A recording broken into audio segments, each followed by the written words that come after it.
Welcome back to the Repair Nut channel. Today I'll be replacing a tire on a dirt bike.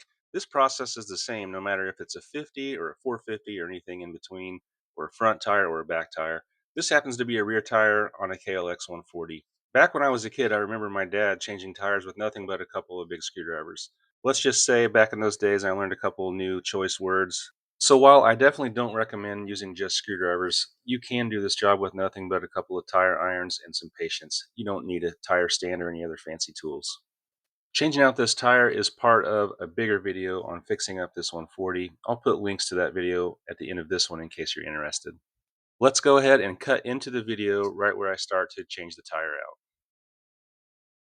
I have changed several over the years, and don't get mad if you pinch a tube, and try to have an extra tube on hand if you're in a hurry to ride that day, because chances are if you've never changed a tire before, it's pretty easy to pop that tube or pinch it as you're putting it on. But have some patience and you can do it. The only really tools you need is a couple of tire irons. I have a few down there. I'm not going to probably need that giant one. That's for bigger tires. But I do like this Motion Pro brand. I like it because it has this bend in it and it helps you out there to put the tire on. I'll put a link to this in the description in case you want to buy one.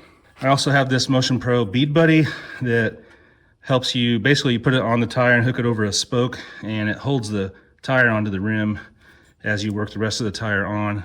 It prevents the tire from coming off on the opposite side that you're working on. I'll show you as I go ahead and put that new tire on. First step is to let the air out of your tire. If you don't have a valve stem remover, hold down that valve stem until it's totally empty of air. Look at your valve cap, and if you have other dirt bikes, look at the valve caps. You might have one with this thing on the other end. That is a tool to unscrew the valve stem and let all the air out. The plastic ones like this aren't the greatest. They kind of wear out, but they are good for one or two uses like this. I do have a little metal one that does the same thing. So I'm going to use this and unscrew that valve stem, get all the air out of there.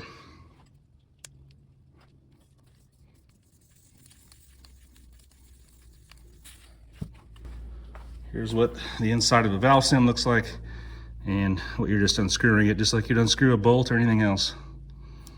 These spacers will fall off as you're working on this, so let's go ahead and just remove them. Just press on.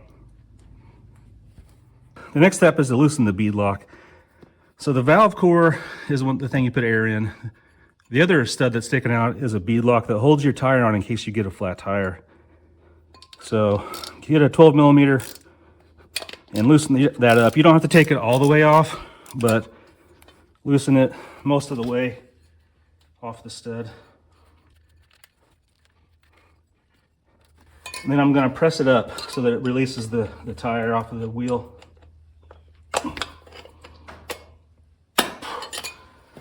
Once it kind of gets free, it'll be loose. You can push it up and down.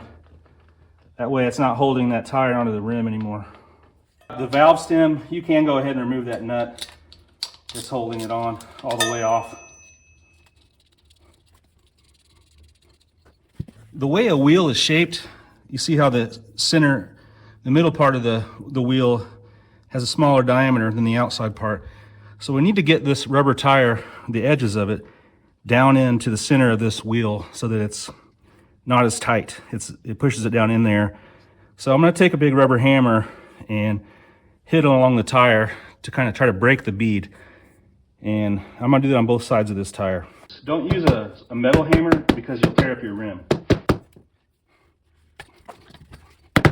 Now I'm going to flip the tire over, do the same thing. Be careful, don't hit your knuckles on the sprocket teeth. All right, the next step is to get one side of the tire off of the rim with the tire irons. I'm going to work on the side that doesn't have the sprocket. That way I don't hit my knuckles on the sprocket. So get yourself a tire iron. And if you're going to change your tube out anyway, you don't have to be as careful about pinching it. But if you're trying to save your tube, try to stick the tire iron in as little as possible so you don't catch that tube. You're just trying to catch the edge of the tire and pull it up over the rim. And this is why you need more than one tire iron, because as you get it up, you can put yourself another one in there, the side of it. One of them you're going to have to leave in there to hold it like this. And then just keep working your way around all the way around the tire.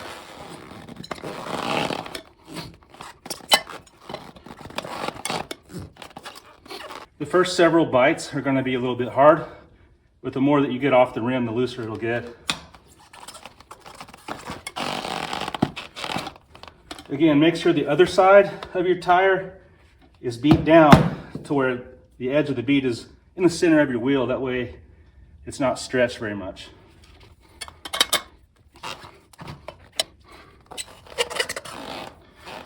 This is why I like this curved tire iron, because you can pry it against the rubber easily to get the edge of the tire iron in there.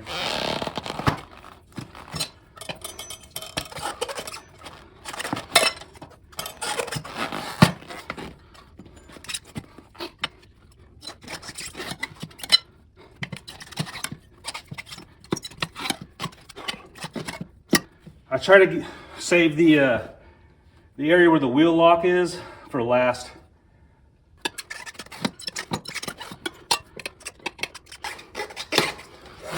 Okay, now I've got one edge all the way off here. Next step is to get this other side of the tire over top of that wheel lock. That wheel lock is shaped kind of like a little saddle, if you can picture like a horse saddle. That's how it's shaped. It fits down inside of that rim groove. So we'll have to pull your tire out and around that wheel lock.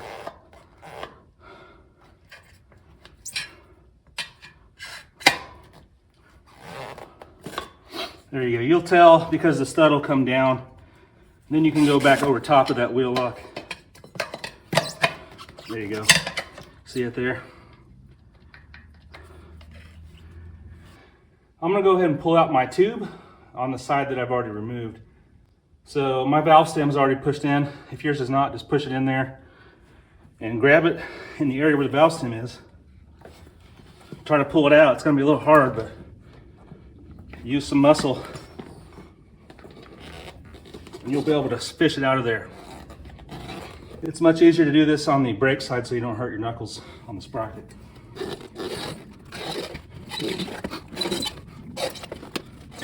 If you're going to reuse your tube, probably a good idea to put the valve core back in it, air it up, and check it for leaks. Make sure you didn't pop it.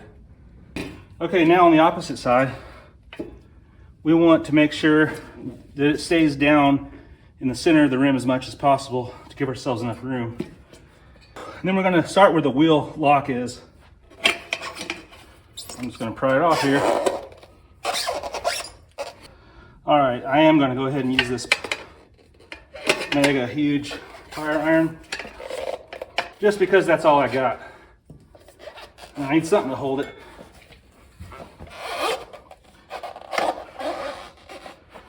You can use another tire iron and keep working yourself around, but if your tire is soft enough, you can hold it like this and hit it with a rubber hammer and it'll come off. It helps if it's a warm day or if your garage is heated so that the rubber is pliable.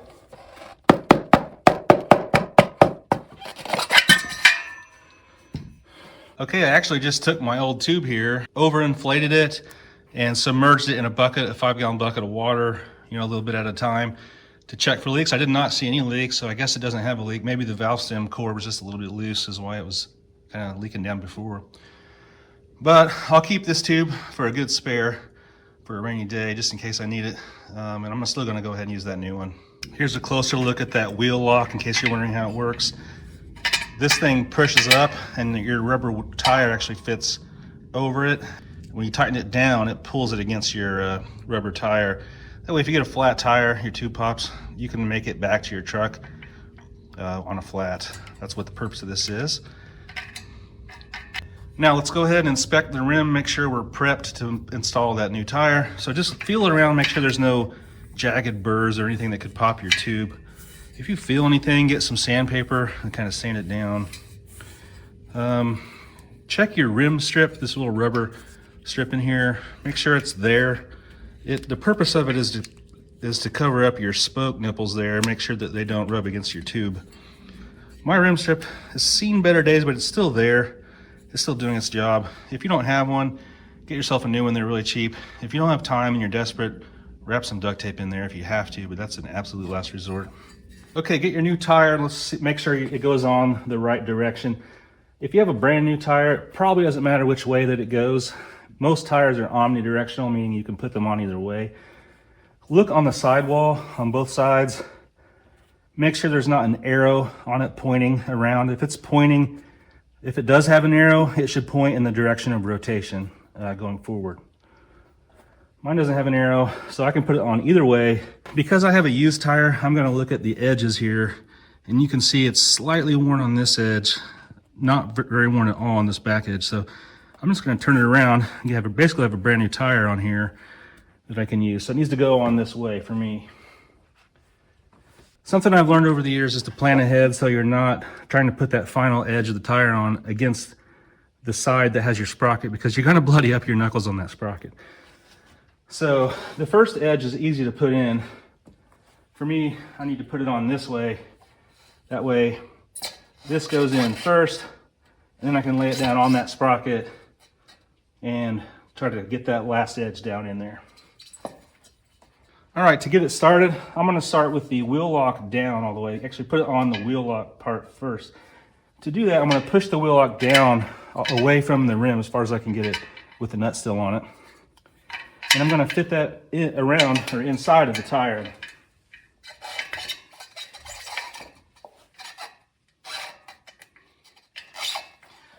That way I don't have to worry about that at the end. It's already in there. Now it's really just trying to get your tire over that rim. You can put some dish soap on there to make your life easier. I definitely will on the second side. On this first side, I probably don't need to.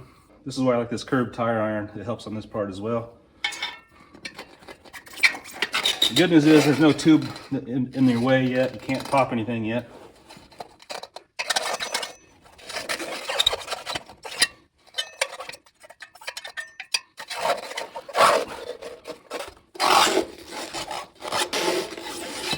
Just gonna work it around.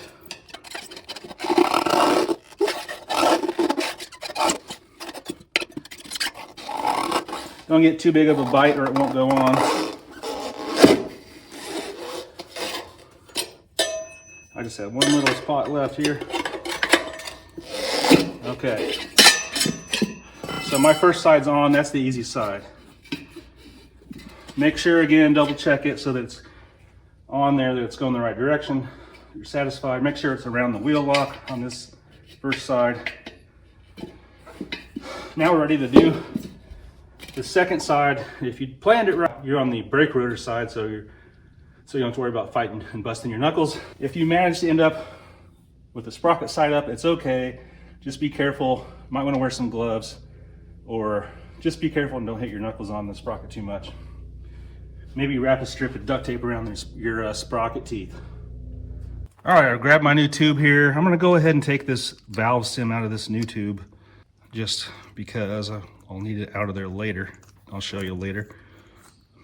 And if it has two nuts on it like this, go ahead and remove that top nut, because that's what's gonna go on the outside once you push it through your rim.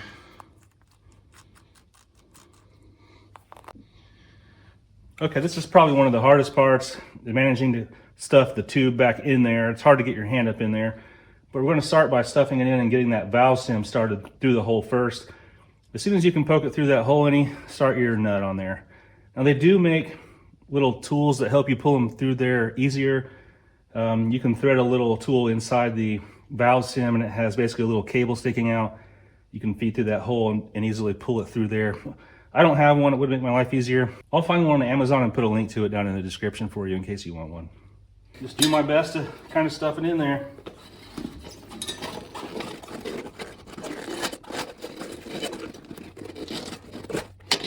Once you have a few inches stuffed in on each side and it's still in the right area centered up, try to get it in that hole there. There it is. Almost got it. I can see it. So I can see it. It's almost there. There it goes. So now that I've got it started through the hole, I'm going to start this nut so I don't lose the valve stem out. So the valve stem stays in there.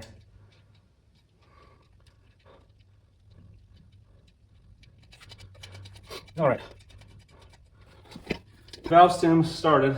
Let's go ahead and stuff the rest of the tube in there.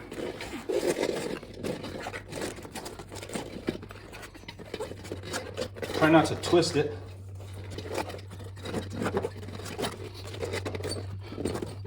Okay, it's in there. Okay, there's two trains of thought on what to do next. Remember, we put a brand new tube in. It was flat, it's never been aired up. It's been packaged and sandwiched, it's not very round.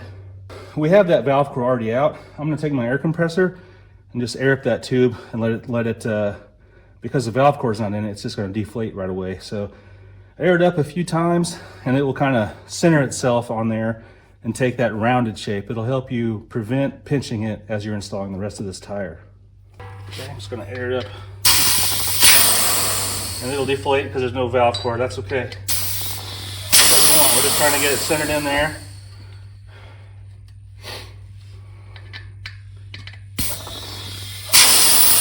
Okay, that's good with me. Some people even suggest airing up a couple PSI in there and leaving some air in the tire, but I don't necessarily follow that train of thought. I just like to get it in the right shape and go ahead and deflate it all the way, leave that valve core out. I'm ready to go ahead now and put the rest of my tire on. Now, to make your life easier, get yourself some Dawn dish soap or something like that, and just put a little bit on your fingers and kind of run it around that bead. It's going to help this tire to slide on there much easier. I'm just going to do about half of it here and then get that half on first. We're going to start on the tire lock once again. So push that tire lock stud all the way out. Get that wheel lock all the way out, and let's get that tire up underneath of it. Be careful to stick your tire in there very far because you'll pinch that too. But we're just working on this side. Right here.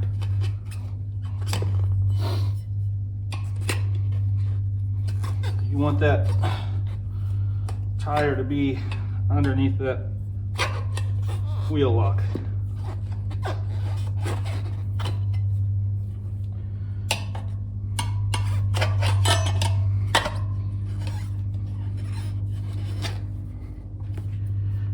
There you go. You'll know it's underneath that wheel lock because the wheel lock won't be able to pull back out very far.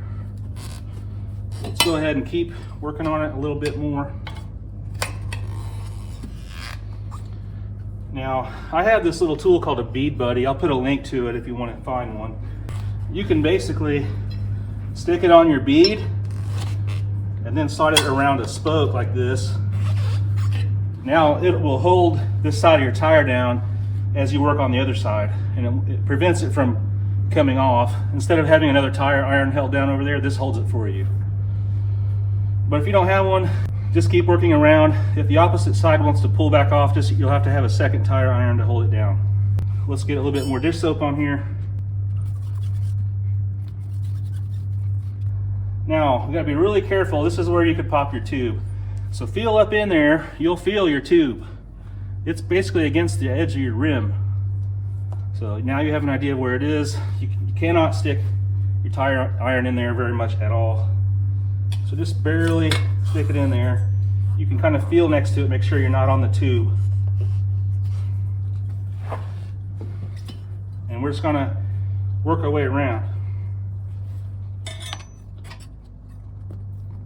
You also want to make sure the side of your tire that's already on there is pressed on there all the way down to where the bead of it's in the center of your wheel. That way it's not stretched very much. So hit on it with your hand or your rubber hammer to make sure it's all the way down in the center of your wheel. Make your life a little easier.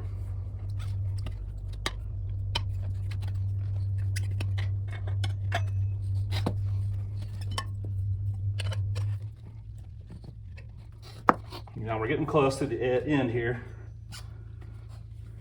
Again, let's bead on the other side, make sure it's down all the way. Make sure you got some soap on there and be careful with it.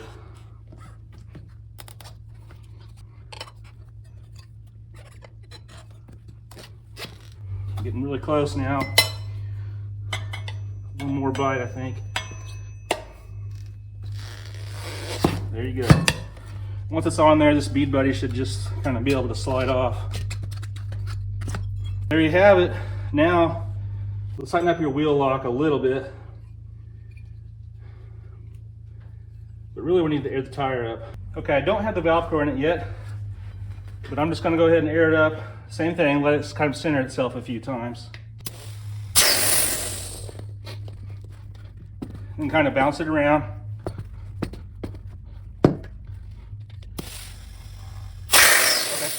Go ahead and screw this valve core back in there. Now get it nice and tight so you don't have a leak. Now, pray to the tire gods that you didn't pinch your tube.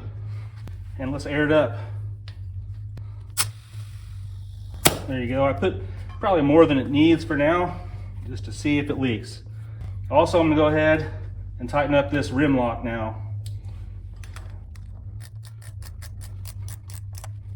Bounce it around a little. Let's tighten her up. Okay, and I'm going to tighten up this valve stem as well. Doesn't have to be super tight, but it will be tightening against that other nut. If you remember, there's two nuts on this when we started on the tube. So there's another nut on the inside of the rim. The purpose of that one is so you can tighten this against it and it won't pull on the tube. It'll pull on that nut. I've got some air in here. I've got the valve stem and the wheel lock tightened. I'm going to check my air pressure now, and you want somewhere around 12 pounds. If you're a little bit bigger, if you're an adult riding a small bike, you probably want a little bit more air in it. So I'm going to put 13, 14 pounds probably. I don't have enough in there yet.